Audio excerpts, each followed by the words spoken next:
WhatsApp guys, welcome back to another reaction video. आज की video का टाइटल काफी इंटरेस्टिंग है। चंद्रयान 3 को 71,351 किलोमीटर पर मिली हैरान कर देने वाली खबर। इटली ने खोला राज, झूम उठे इसरो वैज्ञानिक।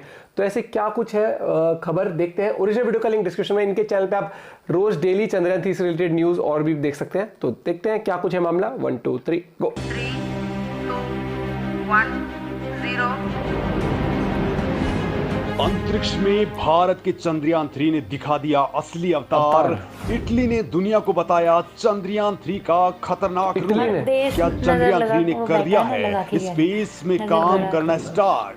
अंतरिक्ष से दुनिया को क्यों अचानक मिलने लगे हैं रहस्यमय सिग्नल? क्या चंद्रयान 3 खोलने वाला है इन रहस्यमय सिग्नलों का राज? दोस्तों, भारत का चंद्रयान 3 लगातार कामयाबी के झंडे गाड़ रहा है। जल्द ही 5वीं बार मिशन के लिए इसके इंजन ऑन कर दिए जाएंगे और चंद्रयान 3 धरती की 5वीं और आखिरी ऑर्बिट में पहुंच जाएगा, जिसके बाद वो सीधा चांद की कक्षा की तरफ बढ़ जाएगा। और दोस्तों, धरती को इसके बाद वो हमेशा के लिए अलविदा कहकर के एक नए पथवे पर चला जाएगा। दोस्तों, अब तक बिल्कुल सब कुछ ठीक चल रहा है और सारा का सारा मिशन इसरो की कमांड्स के मुताबिक ही चल रहा है। लेकिन दोस्तों, चंद्रयान 3 के स्पेस में पहुंचते ही अब उसके साथ वो होने लग गया है जो आपके भी रोंगटे खड़े कर देगा।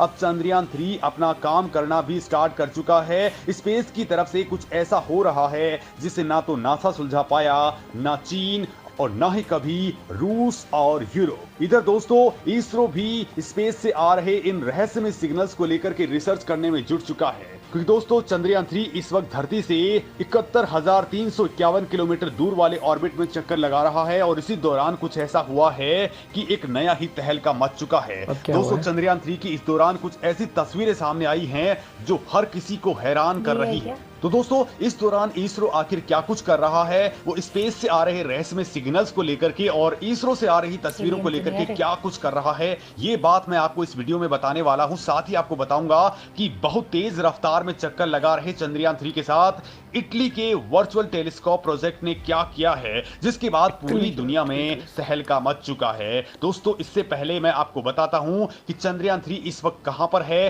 किस स्थिति में है। तो दोस्तों, इसरो ने इस मामले में तगड़ी गुड न्यूज दी है और डेटा शेयर करते हुए कहा है कि 4th ऑर्बिट भी सक्सेसफुली पार कर लिया है। इसरो वैज्ञानिकों ने एक बार फिर से कुछ सेकंड्स के लिए चंद्रयान 3 के इंजन्स को फायर किया है और यान अपने नए मिशन पर निकल चुका है। अब इसरो का अगला टारगेट इसे धरती से 1 लाख किलोमीटर दूर पहुंचाना है। इसरो ने दोस्तों कहा है कि यान एकदम सेफ है और अब इसके इंजन को फायर करने के बाद चंद्रयान 3 चंद्रमा के लिए लंबे लूनर ट्रांसफर ट्रेजेक्टरी के अंदर चला जाएगा। ये रास्ता धरती और चंद्रमा के बीच में एक हाईवे है। दोस्तों, इसरो ने कहा है कि इस वक्त अर्थ बाउंड ऑर्बिट मैन्यूवरिंग हो रही है, मतलब कि धरती के चारों ओर ही चंद्रयान की कक्षाएं बदली जा रही हैं। इसके बाद दोस्तों, इसरो वैज्ञानिकों के सामने सबसे टफ टास्क होगा 31 जुलाई को, जब चंद्रयान 3 को 1 लाख किलोमीटर वाले ऑर्बिट तक पहुंचा दिया जाएगा। और दोस्तों, इसके बाद इसरो वो करने वाला है जिसकी हिम्मत ना नासा में हुई, ना रूस की रोसकोसमोस में और ना ही चीन में। दोस्तों, दुनिया में ऐसे 11 ही देश हैं जिन्होंने मून पर मिशन भेजे हैं और इनमें से केवल अमेरिका, रूस, चीन ही ऐसे मुल्क हैं जो चांद की सतह पर यानी कि इस जगह पर अपने यान को लैंड करवा पाए हैं। लेकिन दोस्तों, भारत का चंद्रयान उससे भी कुछ अगला करने वाला है।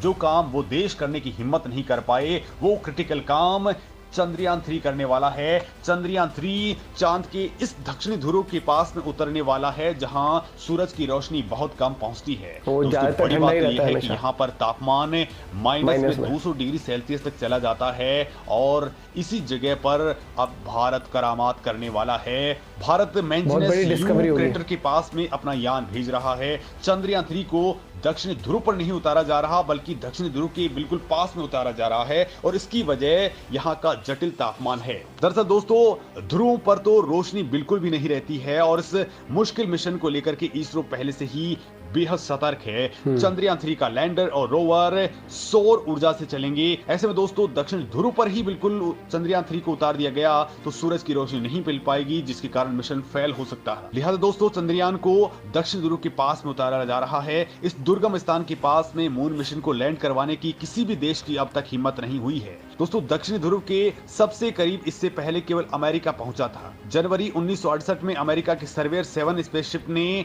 चांद पर लैंडिंग की थी।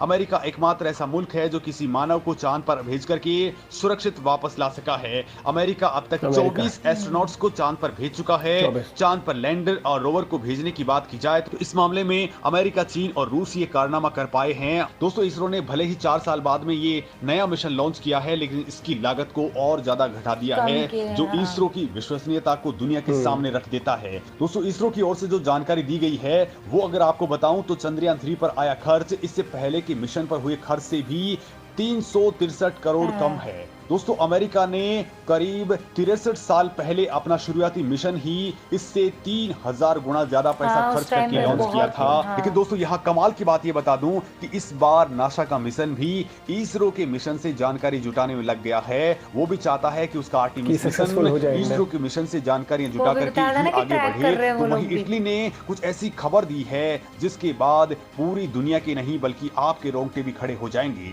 इटली के वर्चुअल टेलीस्कोप प्रोजेक्ट ने अंतरिक्ष में चंद्रयान 3 की तस्वीरें ली हैं, जिसमें आप चंद्रयान 3 को गहरे काले अंधेरे में किसी तारे की तरह चमकता बिंदु देख सकते हैं। दोस्तों याद कर लीजिए जब चंद्रयान 3 का रॉकेट धरती से उड़ा था तो वो 43.5 मीटर ऊंचा था, लेकिन अब इस तस्वीर के अंदर आप देख लीजिए दोस्तों ये 70,000 से 80,000 किलोमीटर के बीच की तस्वीर है। और दोस्तों यहाँ पर इटली के वर्चुअल टेलीस्कोप प्रोजेक्ट ने ये शानदार तस्वीरें ली हैं जिसमें चंद्रयान 3 तेजी से तारों के बीच से निकलता हुआ दिखाई दे रहा है। यानी दोस्तों अंतरिक्ष में जाकर के हमारा चंद्रयान तारा बन चुका है। और दोस्तों इसी दौरान अंतरिक्ष से कुछ ऐसे सिग्नल्स देखने को मिल रहे हैं। वैसे दोस्तों ये सिग्नल कई सालों से आते रहे हैं, लेकिन अब इनकी रफ्तार बहुत तेज हो चुकी है।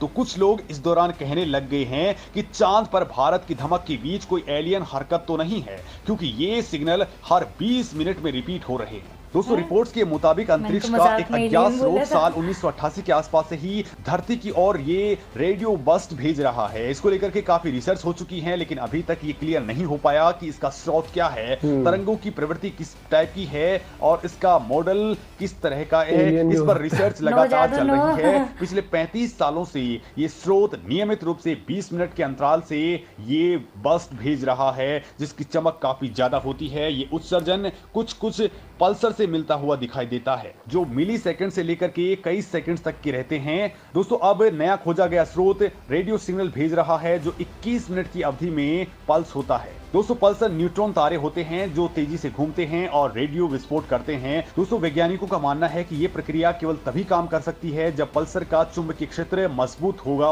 और वो काफी तेजी से घूम रहा हो। अगर ऐसा नहीं है तो पृथ्वी से पल्सर को देखने के लिए पर्याप्त ऊर्जा नहीं होगी। वहीं वैज्ञानिकों ने इस पल्सर को GPMJ 183910 नाम दिया है। ये वस्तु डेथ लाइन से कहीं ज्यादा आगे की है। अगर ये पल्सर है तो ये उन तरीकों से काम करता हुआ प्रतीत होता है जिन्हें वैज्ञानिक असंभव मानते हैं। वैसे दोस्तों इसका सीधे तौर पर तो चंद्रयान से कोई लेना देना नहीं है, लेकिन जब से चंद्रयान गया है तब इनकी फ्रीक्वेंसी बहुत ज्यादा हो चुकी है, जिसको लेकर के अब वैज्ञानिकों के कान खड़े हो चुके हैं और इसरो भी इस मामले में अब रिसर्च के लिए आगे बढ़ चुका है। दोस्तों आपका इस मामले में क्या कहना है, कमेंट करके जरूर बताएं।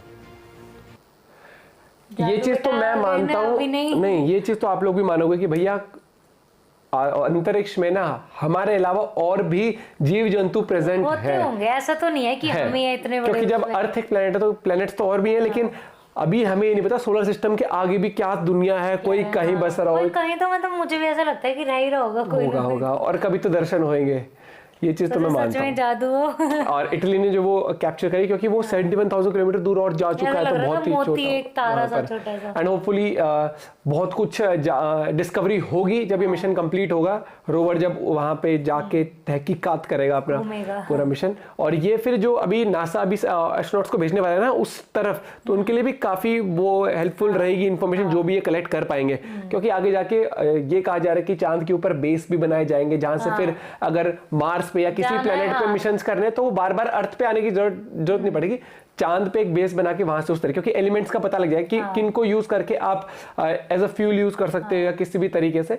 बाकी मुझे ये लगता है कि जिस तरीके से अभी सारी चीज चल रही बहुत बढ़िया तरीके से हो रहा है, लेकिन जैसे रोज थोड़ी बहुत भी बातें आती है तो एक्साइटमेंट रहता है यार किस दिन ये मिशन कंप्लीट होगा और क्या कुछ डिस्कवरी होगी, क्योंकि वो ये जो ब्रह्मांड कहते हैं ना, वो बहुत सीक्रेट्स हैं उसके अंदर, और उन सीक्रेट्स को जानना एक वो तलब नहीं कहूंगा वर्ड, वो तलब ठीक नहीं है, वो वर्ड है जिज्ञासा, या फिर एक माइंडसेट, क्यूरियोसिटी रहती है सबको कि भाई यार कुछ तो अलग होगा उस दुनिया में भी, या फिर पता लगा मून के उस तरफ भाई कुछ मिल जाए जानवर नहीं, क्या पता ऐसे इंसान मतलब मिल जाए अजीब से किसी इतने तरीके बड़े-बड़े से। कान, ये ऐसी मेरी इमेजिनेशन है। नहीं जरूरी नहीं, क्या पता हमारे तरह ही हो, जरूरी थोड़ी है कि जो हम करते हैं कि ऐसे क्रिएचर अलग शेप के होंगे, क्या पता इंसान है यहाँ पर वैसे इंसानों की ये तरह थोड़ा भी। भावनाओं में बह जाता है कोई। देखते हैं भाई क्या कुछ पता लगता है, तो आपका पॉइंट ऑफ व्यू क्या है जरूर बताइएगा। मिलते हैं वीडियो के साथ, bye bye, Bye, take care.